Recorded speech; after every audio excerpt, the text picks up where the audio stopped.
Bertrand, bonjour. Bonjour. Alors, merci de nous accueillir chez toi, dans cette belle Ben, ferme. ça me fait plaisir de vous accueillir. Ouais. Ouais, vraiment. C'est une ferme, vous êtes à combien à y travailler Alors, en fait, moi, on gère deux exploitations. Moi, j'en ai une, mon frère en a une, Mhm. et puis on la gère ensemble. On appelle ça une communauté d'exploitation, et puis en fait, on gère toutes les deux structures ensemble. Ouais, ok, d'accord. Ouais. Donc vous êtes deux, et c'est qui le patron? Alors, le patron terrestre, c'est nous, et le grand patron, eh ben, lui, il est en dessous de nous. Ouais. T'as envie de nous en dire plus? Alors, ce que je peux peut-être dire, c'est qu'au moment où j'ai repris l'exploitation familiale, ça fait déjà quelques années maintenant, c'était en 2007, euh, ben avec assez vite au début, avec toute la charge, les nouvelles responsabilités, c'est quelque chose qui me pesait vraiment. Et Mhm. puis j'avais participé à un cours sur la gestion biblique des finances, et puis sur mon rôle à moi, le rôle finalement de Dieu dans tout ça. Ouais. Et puis, ça m'a permis de faire un bout de chemin et de réaliser que finalement, moi je fais ma part à moi et Dieu il fait la sienne. Et puis, ben, finalement, lui il est propriétaire de tout. Ouais.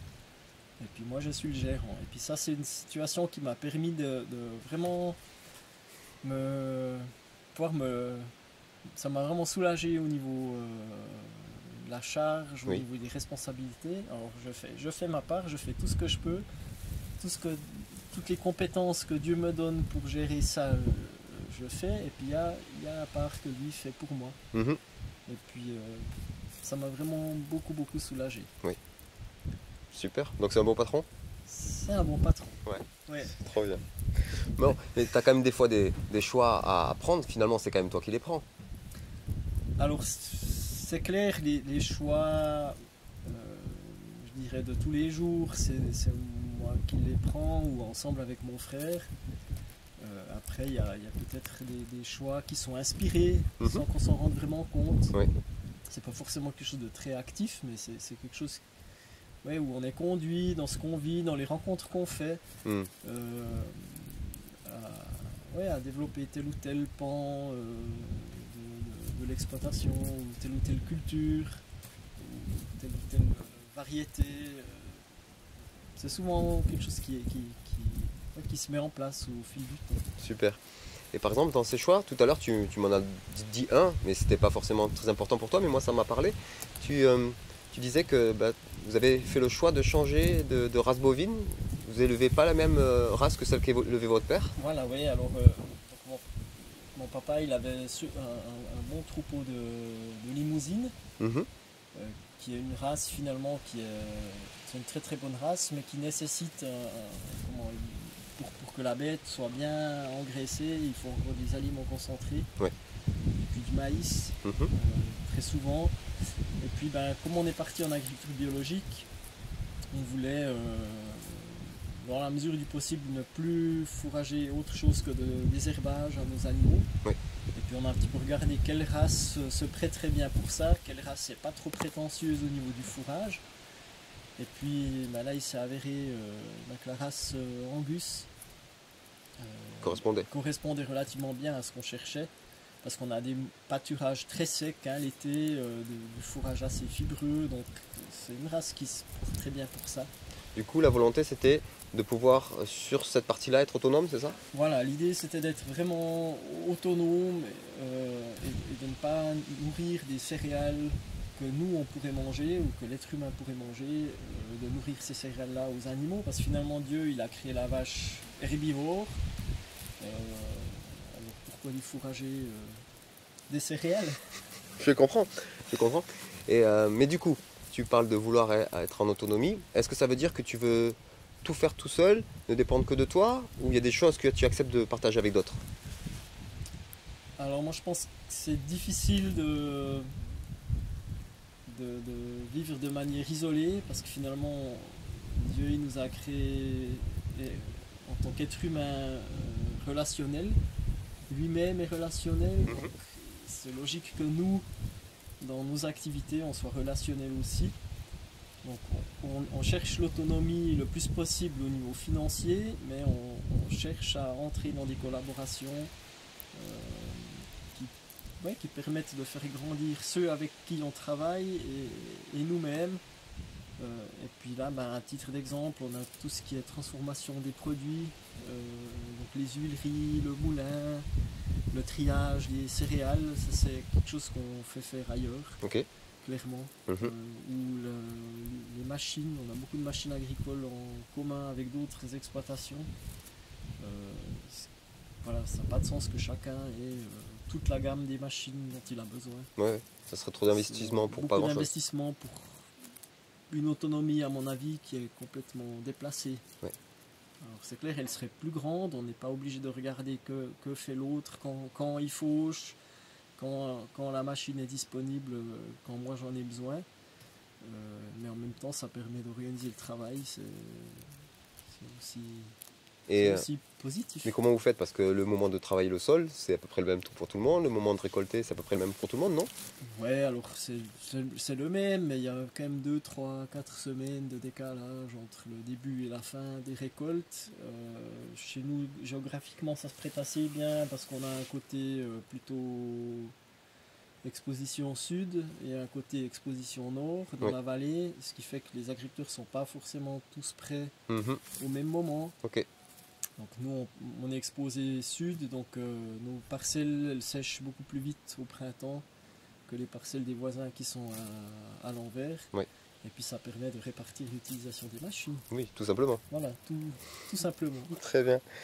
Et il y a quelque chose qui me semble être important aussi pour vous, c'est la gestion des semences. Comment vous faites? Vous dépendez de Monsanto et compagnie ou bien? Alors en agriculture biologique, c'est clair, on cherche à avoir le plus possible de semences en autoproduction. Oui. Donc notre exploitation, elle produit des semences pour d'autres agriculteurs. Donc là, en fait, on est un établissement multiplicateur de semences. On reçoit des semences de première génération ou de deuxième génération qu'on multiplie et qui sont revendues après à d'autres agriculteurs. L'objectif, c'est de les adapter à votre terroir ou bien? L'objectif, c'est surtout de les multiplier. Très bien. Ouais. Et puis après, on a de l'autoproduction de semences pour des choses un petit peu plus spéciales, comme des haricots ou des lentilles ou du lin. On produit nos propres semences. Attends, tu as parlé de vaches, tu as parlé de lentilles, tu as parlé de beaucoup de choses. Tu as fait le choix un peu fou d'être en polyculture élevage? Alors on fait beaucoup de choses différentes, effectivement. Pour moi, ça fait partie aussi de la diversité. Ça donne une sécurité aussi au niveau de l'exploitation. On parle beaucoup de biodiversité, on est dans cette fameuse génération, on parle de biodiversité à tour de bras. Cette biodiversité, elle est importante au niveau des milieux écologiques, mais elle est aussi importante dans tout ce qu'on fait. Plus une exploitation est diversifiée, plus elle est résiliente. Plus il y a de vie finalement aussi sur l'exploitation, plus elle est résiliente. Et puis c'est aussi une biodiversité financière au final, parce que finalement, s'il y a une année quelque chose qui joue moins bien, on a autre chose qui le rattrape. Et puis ça nous donne une meilleure stabilité. Alors, il y a quand même quelque chose d'un petit peu atypique dans ton parcours. C'est que, alors que tout le monde fait ses études, soit dans son pays, soit un pays limitrophe, tu as décidé de faire ta dernière année un peu plus loin. Tu peux nous raconter ça? Voilà, ouais. Alors, dans le cadre de mes études d'ingénieur agronome, j'avais choisi la spécialisation agriculture internationale. Et puis là, il fallait faire 6 mois de stage dans le cadre du cursus de formation dans un pays en développement ou en construction. Et puis là, en l'occurrence, moi j'étais parti avec mon épouse en Roumanie, qui était alors un pays en construction, faisait pas encore partie de l'Union européenne, etc. Et puis, voilà, dans ces activités-là, à la fin du stage, j'ai pu continuer de travailler pour ce même projet. Parce qu'une année, t'as fait pas suffi, tu en voulais encore. Voilà. Les défis, ça te fait pas peur. Ouais, c'est ça. Un peu d'aventure, c'est bien. Et puis donc on a continué de travailler en Roumanie donc de 97 à 2000 et puis c'était principalement mise en place d'un système de conseil à l'agriculture et puis de conseil à différentes organisations agricoles. Les agriculteurs en Roumanie à cette époque-là, c'était quoi leurs attentes? Alors leurs attentes, c'était d'avoir accès au capital, d'avoir accès au marché. Hmm. C'est en général les deux choses que l'agriculture du monde entier cherche à avoir, qu'on soit en Afrique, en Inde, dans n'importe quel pays du monde. Ouais. C'est ces deux choses qui permettent finalement à l'agriculture de se développer et d'améliorer le revenu de l'agriculteur. Super. Est-ce que ça t'a appris des choses dans ton métier ou dans ta vie personnelle, c'est cette expérience dans ce pays en voie de développement?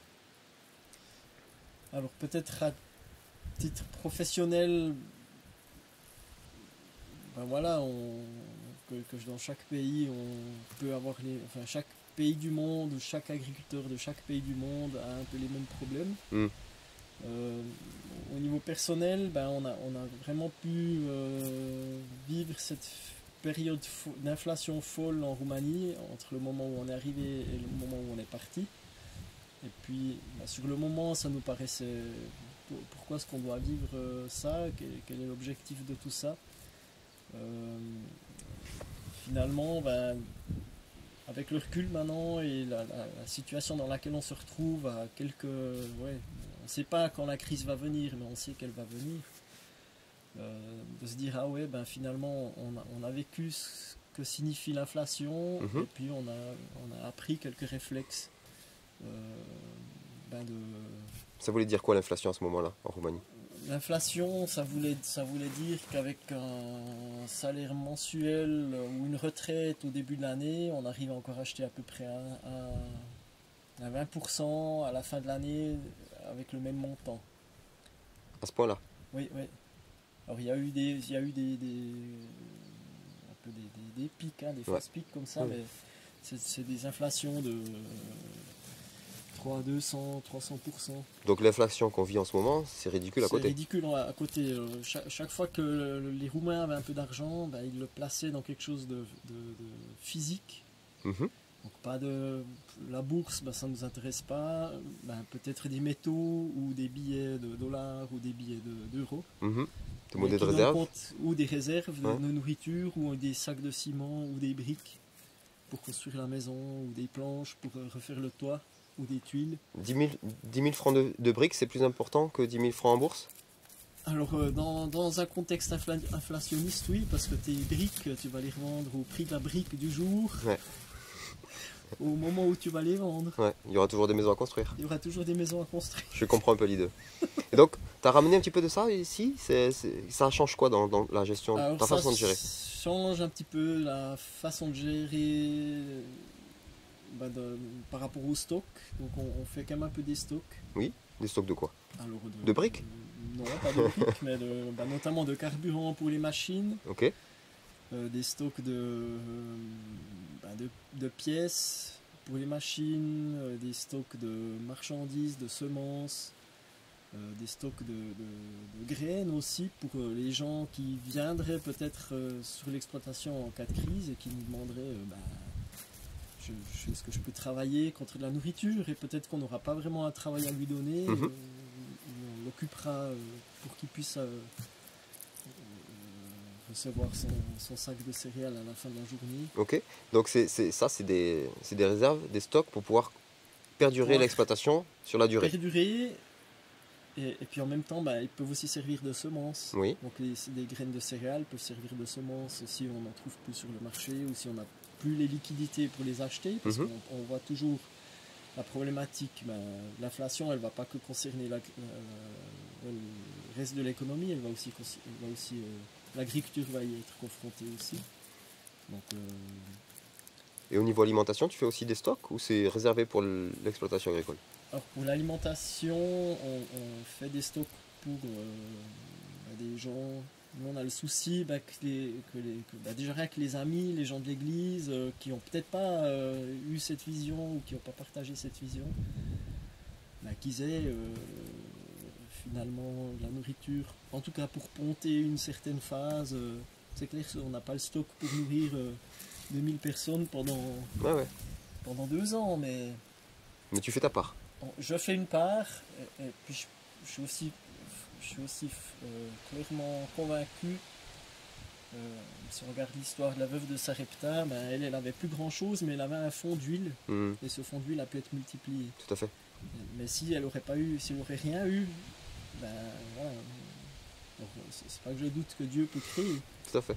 Mais dans les exemples qui nous sont montrés, ben on multiplie à partir de quelque chose qu'on a. Ouais. Donc ça c'est un ami qui m'a une fois partagé cette compréhension, et puis parce que j'étais aussi très stressé pour dire ouais, mais combien je dois garder, encore plus, encore plus, encore plus. Et là tu te retrouves un petit peu dans la même situation que le propriétaire riche qui a empilé, qui a dit le soir, toi cette fois je suis bien. Ouais.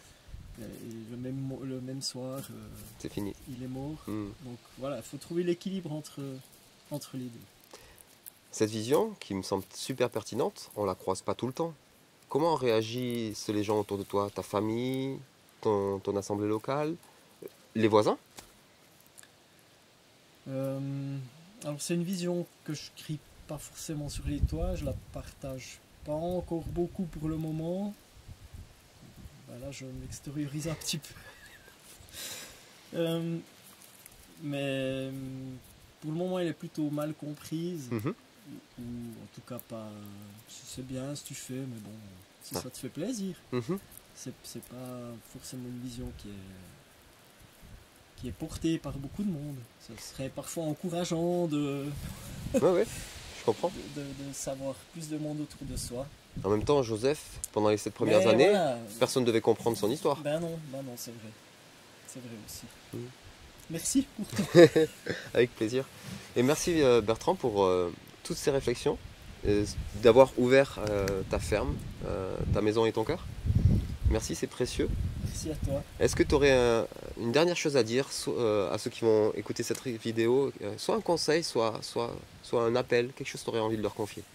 Je pense que j'encourage vraiment chaque agriculteur et même chaque personne finalement à remettre ses biens dans la gérance de celui qui sait tout, qui est au-dessus de tout, parce que finalement lui il est infiniment riche et infiniment plus généreux que tout ce qu'on nous on peut imaginer. Et